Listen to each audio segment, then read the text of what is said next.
नमस्कार कुमकुम किचन को आपण मान को बहुत बहुत स्वागत। मु आज चिकन टिक्कार रेसिपी नहीं आसी जहाँकि बिना तंदूर गैस चुली रे तैयारी करवा। रेसिपीटी प्रोसेस जानिबा पई आरंभ रु शेष पर्यंत वीडियोटी को देखंतु, लाइक शेयर एवं चैनल को सब्सक्राइब करने को भूलिबे नहीं। नुआ नुआ रेसिपी नोटिफिकेशन पाइबा पई बेल आइकन टी को प्रेस कर देबे। चलंतु रेसिपीटी बनैबा स्टार्ट करबा। मु 300 ग्राम ब्रेस्ट पीस चिकन को धोई परिष्कार कर नेछि। चिकन टिक्का पाई मु अदा रसुण पेस्ट, लुण, कसूरी मेथी, सोरिष तेल, बेसन, धनिया गुंड, गरम मसला, जीरा गुंड, गोलमरिच गुंड, चाट मसला, काश्मीरी लंका गुंड, ब्लैक सॉल्ट, दही पानी छड़े रखिथिबा हंकड़, बटर खंडे नहीं जाइछि।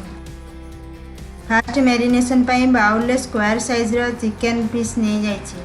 तापर 1 टेबल स्पून अदा रसुण पेस्ट, हाफ टी स्पून लुण, आधा टी स्पून सोरिष तेल, 1 teaspoon Kashmiri chili powder दे तल ऊपर भल भाव गोलाई देबा।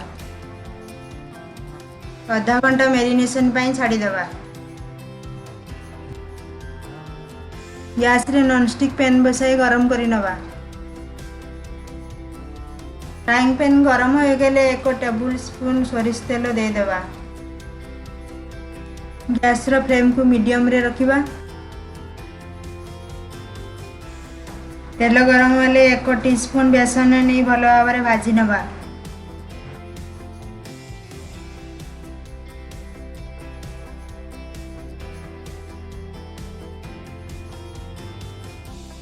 तेलरू फेण कमी आसिले ता ऊपर 1 टीस्पून काश्मीरी चिली पाउडर दे देबा। सामान्य लाल हो गले गैस रू चूल्हा बंद कर देबा।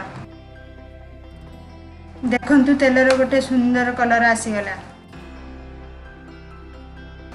वर्तमान यहाँ मैरिनेटेड चिकन रे दबा। तापर 1 टेबल स्पून हंकड़,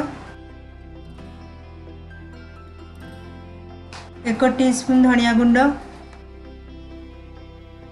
आधा टीस्पून गरम मसला गुंड, आधा टीस्पून जीरा गुंड, आधा टीस्पून ब्लैक सॉल्ट, आधा टीस्पून गोलमरिच गुंड,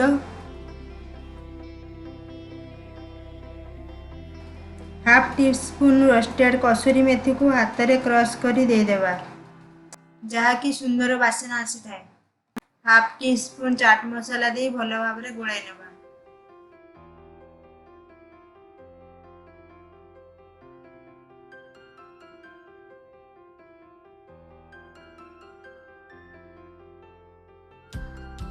छोट गिना चिकन मझी रे बसाई नेबा। तापर खंडे कोयला को गैस रे गरम करी नेबा। गरम करी नेथिबा कोयला खंड रखी ता ऊपर अल्प टिके बटर दे देबा। संगे संगे कवर करी आधा घंटा रखीदेबा। आम मैरिनेटेड चिकन को ओवरनाइट कवर करी फ्रिज रे रखीदेबा। एठी देखंतु ओवरनाइट मैरिनेटेड चिकन को फ्रिज रु बाहर करी नेछि। तापर फ्राइंग पैन को चुली रे बसई गरम करी नवा। गैस रा फ्लेम को मीडियम रे रखी 1 टेबल स्पून सोरिष तेल नहीं जिबा। तेल गरम हेले मैरिनेटेड चिकन को फ्राई करी नवा।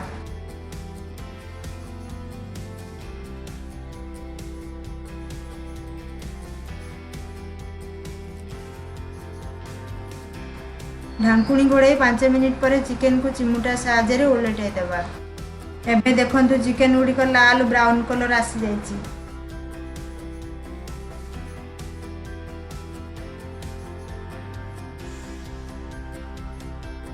आउ 3 मिनिट रखी बाउल रे काढ़ी नबा।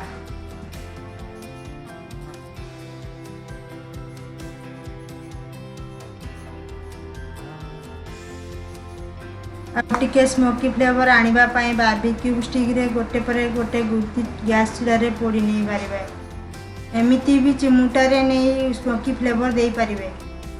चिकन टिक्का को टिके चटपटा करिया पाई सेथिरे 1 टीस्पून चाट मसला,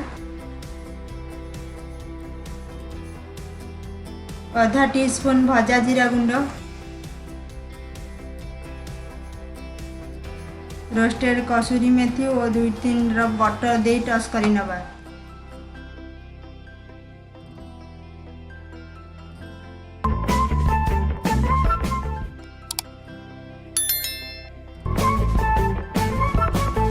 तापरे प्लेट रे चिकन टिक्का नहीं लेंबू लंका प्याज टमाटो सॉस धनिया पत्र नहीं गार्निश करनवा।